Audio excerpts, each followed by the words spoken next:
என்ன நினைச்சிட்டு இருக்காங்க எல்லாரும்? இதுல வேற ஒரு சப்போர்ட் அவங்களுக்கு அந்த இது பேர்லாம் எடுக்கக்கூடாது. வணக்கம், எல்லாரும் எப்படி இருக்கீங்க? நல்லா இருக்கீங்களா? நேற்று தான் புயலுக்கு பின்னாடி அமைதினா இப்போ மிகப்பெரிய சூறாவளியே அடிக்குது. ஆக்டர் ரவி மோகன் அவர்கள் வந்து இன்டர்வியூ கொடுத்துருக்காரு. பல நாள் என்ன கேட்டீங்க, ஆம்பளையே நீங்கள் திட்ட மாட்டீங்க, ஆம்பளையே நீங்கள் திட்ட மாட்டீங்க, பொம்பளைங்களை கேள்வி கேட்குறீங்கன்னு.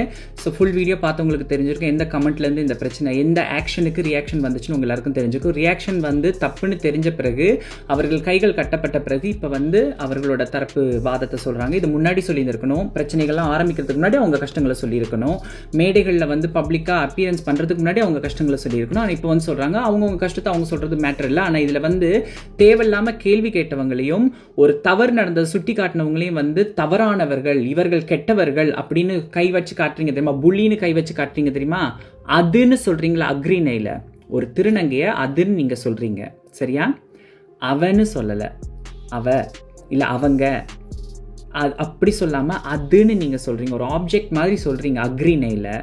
இதைத்தான் தப்பு தப்புன்னு எத்தனையோ வருஷமா நாங்கள் சொல்லிட்டு இருக்கோம். அப்போ உங்க மனசுல எவ்வளோ ஒரு கீழ்த்தனமான ஒரு எண்ணம் இருக்கு ஒரு திருநங்கையை பத்தி. What you're doing is not correct. Why are you still roaming around with this person? எங்கே ஓடல இல்லைங்களா? இங்கே தானே இருக்கோம், உங்க கண்ணு முன்னால தானே இருக்கோம்.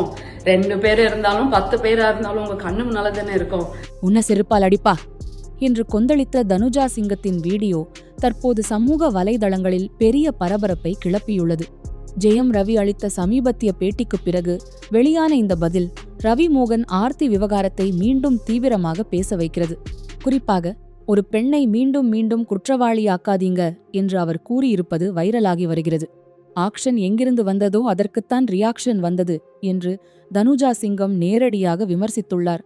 முன்னாள் மனைவி ஆர்த்தி குறித்து சமூக வலைதளங்களில் வந்த அவதூறு கருத்துக்களை தடுக்காமல் விட்டதே இந்த பிரச்சனை பெரிதாக காரணம் என்றும் அவர் கூறுகிறார்.